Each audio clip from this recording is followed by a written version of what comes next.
Give birth at home, in complete intimidation, with your midwife and of course the dad. That's all. This idea appeals to many future mothers. To make this informed decision, you first need to know how a home birth goes. Both future parents must be motivated and convinced. So, it is better to talk about it beforehand with the spouse, in order to consider this childbirth together. By being aware that one will perhaps be, at one time or another, still obliged to go to give birth in a maternity hospital. First thing, find near home the liberal midwife or the doctor who gives births at home, and who has taken out the necessary insurance. In some regions, this can be quite a feat. The most effective strategy, word of mouth. You can also contact a liberal midwife.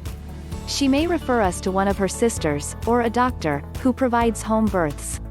To carry out this project and for this birth to take place in the best conditions, the chosen midwife must inspire total confidence. It is essential.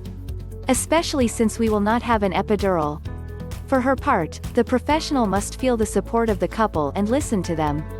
Medical follow-up for a home birth.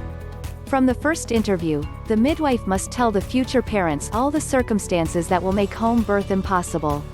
It must indeed be waived in the event of twin pregnancy, breech presentation, threat of premature delivery, history of cesarean section, hypertension or diabetes of the mother.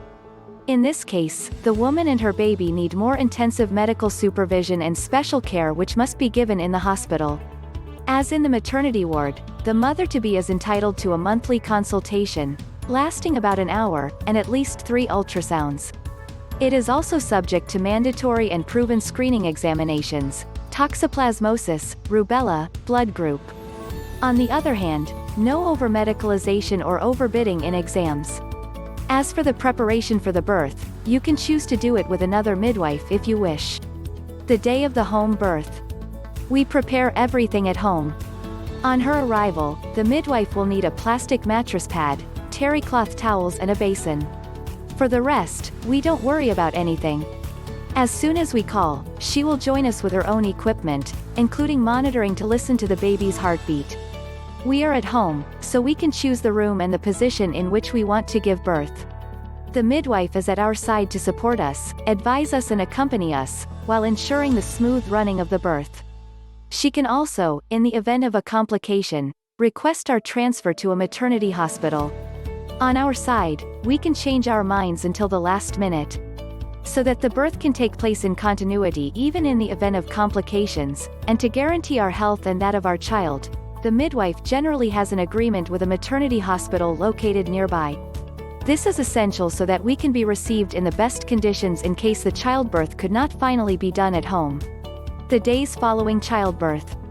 It is not because we are at home that we will immediately resume our activities. The dad must plan to be at home for at least a week to replace us and take care of household chores. The midwife gave us her phone number, we can call her if there is a problem. She will also come and visit us every day for 3 or 4 days, then every 2 or 3 days thereafter, to make sure everything is going well, for baby as well as for us. How much does it cost? A home birth costs a little more than giving birth in a public maternity hospital, but less than in the private one. Some midwives adapt their rates to the couple's income. In general, there is between 750 and 1,200 euros for childbirth, of which 313 euros are covered by Social Security. Check with your mutual, which certainly covers the excess fees.